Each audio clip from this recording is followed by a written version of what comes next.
How to freeze your credit and opt out of consumer reporting agencies. Let's talk about that. Okay, now I know some of you out there have probably, most likely have been a victim of identity theft. And it freaking sucks, right? Trying to unravel the mess that somebody makes against your credit. You go in, one day you apply for credit and they tell you, oh wow, you got this delinquent account. And you're like, what? I don't have any account with them. Or you get a notification if you're using credit monitoring, which I highly suggest.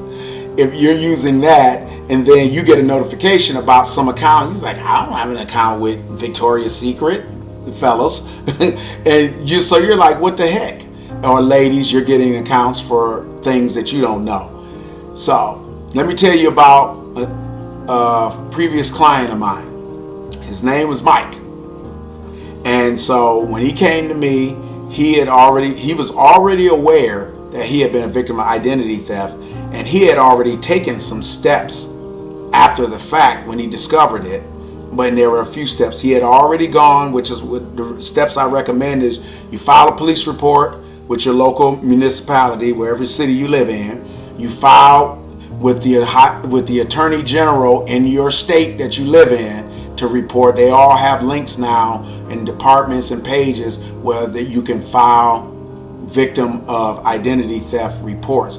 That puts it out there into the world to let them know you're a victim. Sometimes, in some cases, some of them have victims funds, and you may be eligible to get some funds if it's found, or if it ends up costing you a lot of money to fix your credit.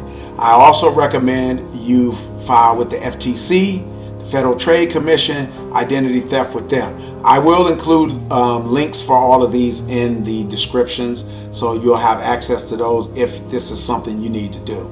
I also recommend that you may want to go to the IRS and set irs.gov and set up a PIN number so that they don't try to file fraudulent tax returns in your name too. Because if they got enough information to do anything fraudulent with your credit in terms of application, they probably have enough information to file a false return in your name, add a situation that would get them a refund, and then when you go to file, it's a whole big mess.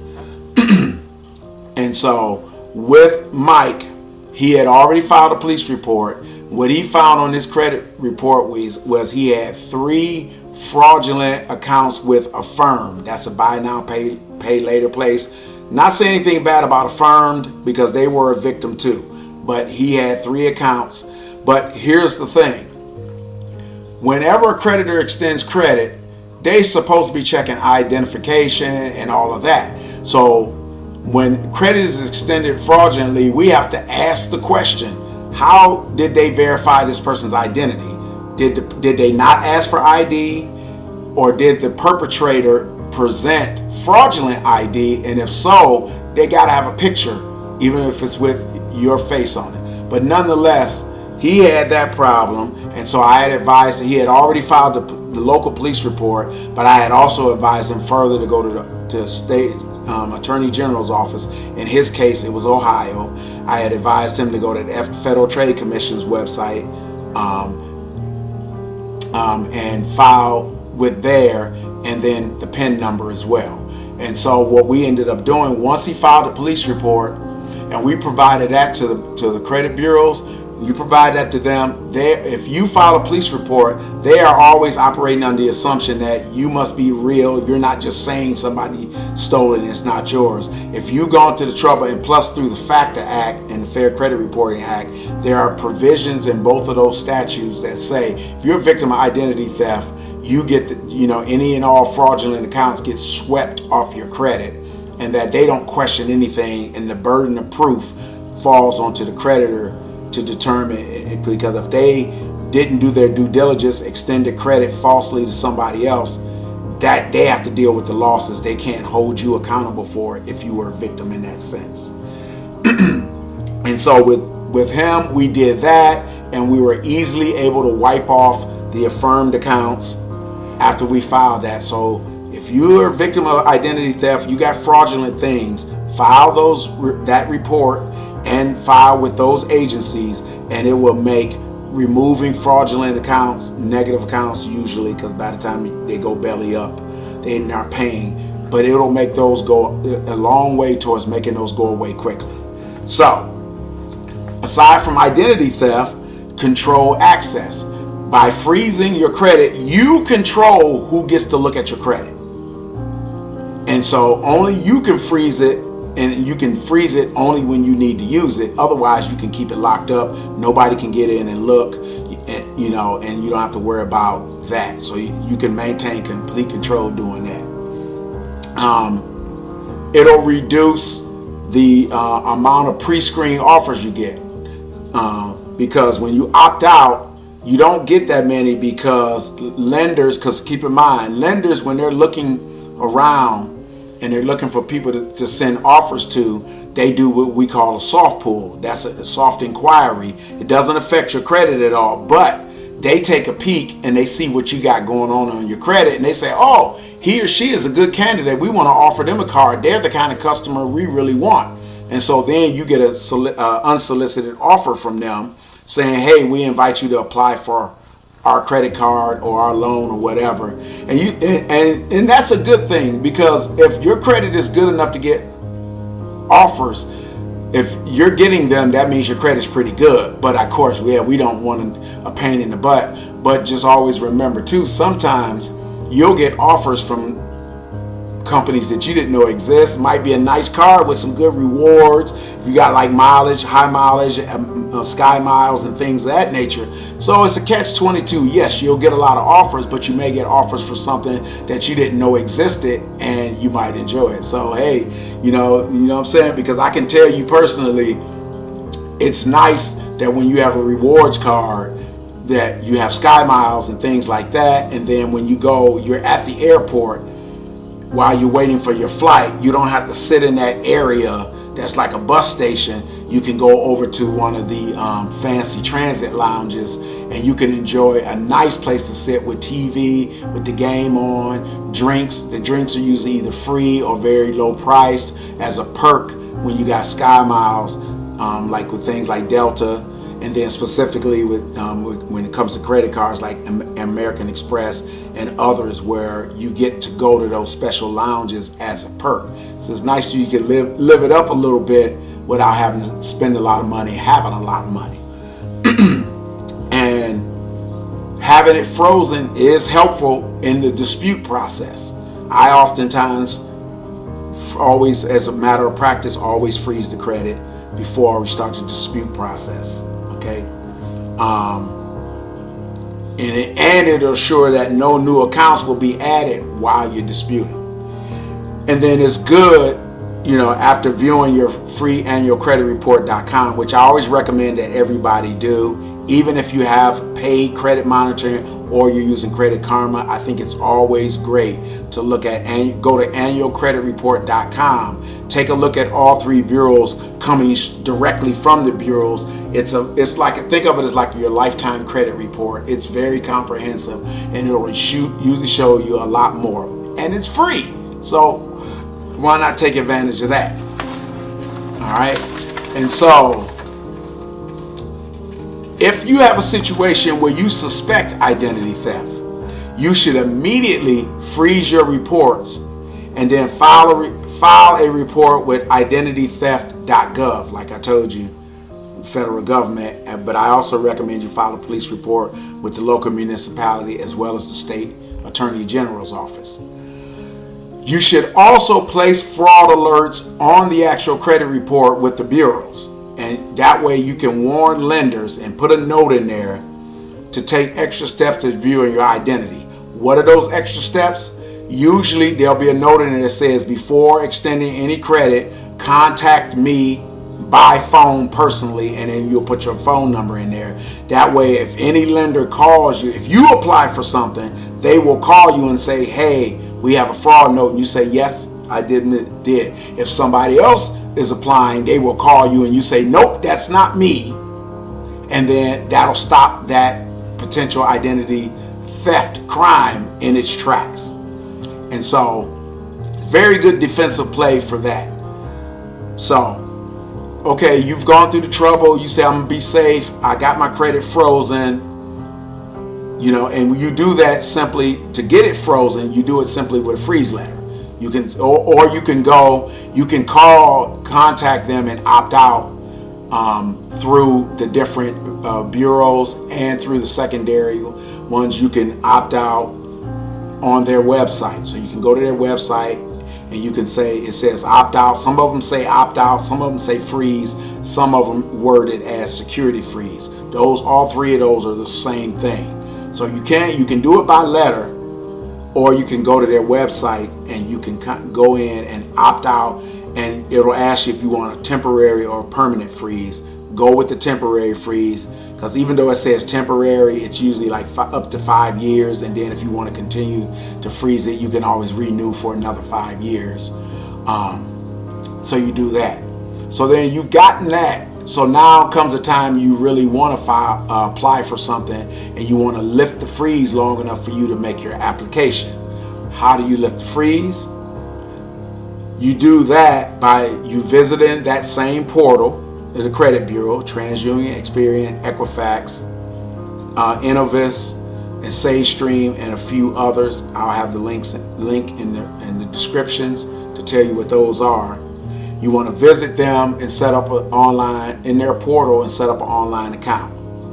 Then when you set it up, they'll usually give you a PIN or a password for your online portal, and it's the same one you would have gotten that when you placed the freeze to begin with. So now you log into that same portal, and then you choose the temporary or permanent lift option, and then that's it. It's unlifted, it's instantaneous. Then you can go make your application, and then if you want to keep that protection and stay in defense, after you're done with your application process and it's done, you got what you needed, go back and reinstall the freeze.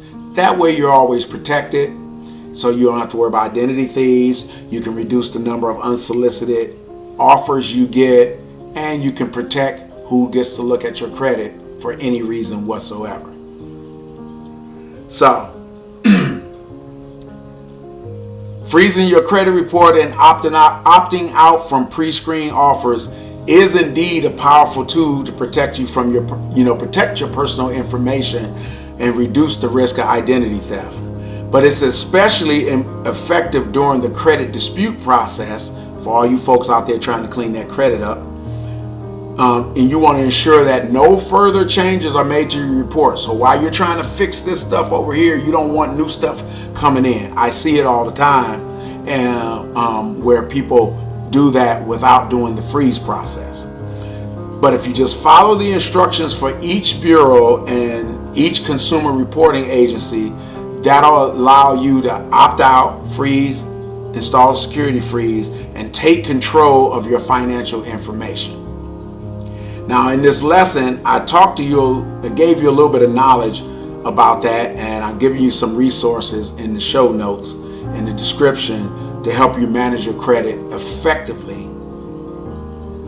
But by being proactive and freezing your credit and opting out of the offers, you can. But it's important too that you stay vigilant with your reports throughout the year. Again, the credit monitoring, whether you're using free Credit Karma, whether you're using another paid credit monitoring service, I recommend myscorenow.com as well as Smart Credit.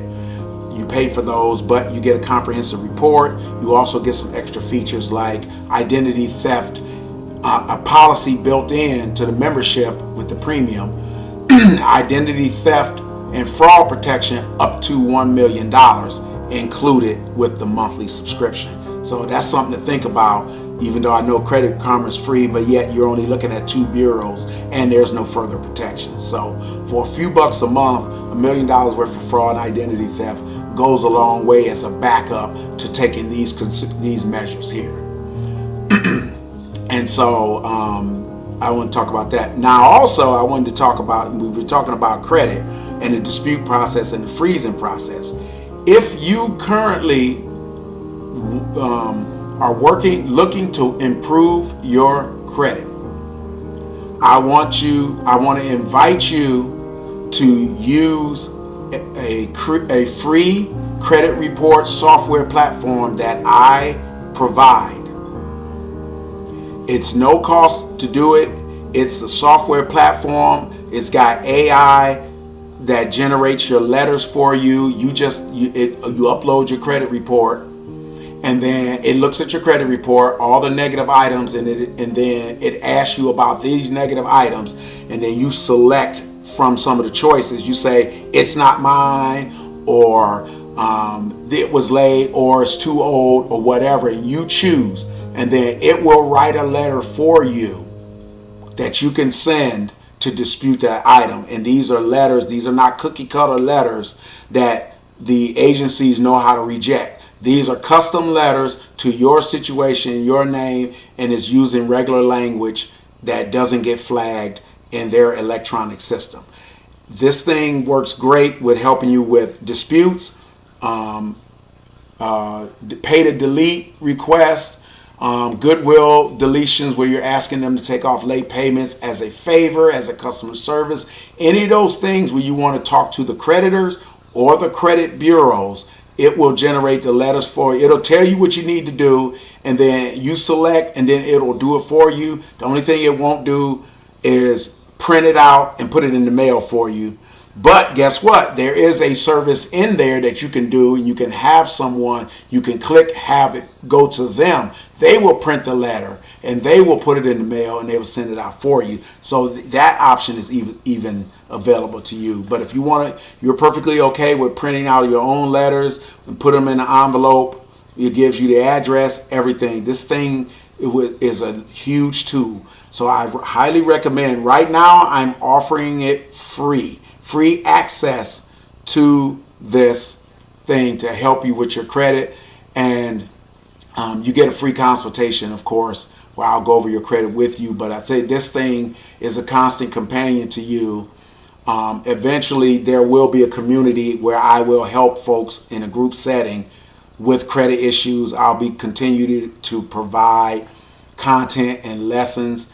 Of course, the lessons are within my credit a credit repair course that you can take, and it serves as a companion to the website. But to be honest with you, they work great together, but you can use either one separately. They work together separately, but they work great together. It's the bomb, because you'll know how to manage your credit. You'll know everything you do, because all the information is not in the website. There's some information, but it's all action. It's all tools. My course has mostly information with the same action steps, but they go together like peanut butter and jelly, and you'll get your credit fixed. And it's very inexpensive. It's free. The report, the course has a cost, but the platform is free. It's free to use. Once you sign up, there's no monthly fee associated with it. You just have to upload your credit report, or use the credit report that comes with it. That's it. It's great. So check that out. You'll see the link in there. Register. You want to go ahead and click the link so that you can get access to the DIY credit build. It's called Credit Builder, DIY Credit Builder by Credit Renovators, and it's a good program. And like I said, AI is the future, and AI helps me every day, and it can help you too. So hope this is helpful to you, and I will see you in the next video.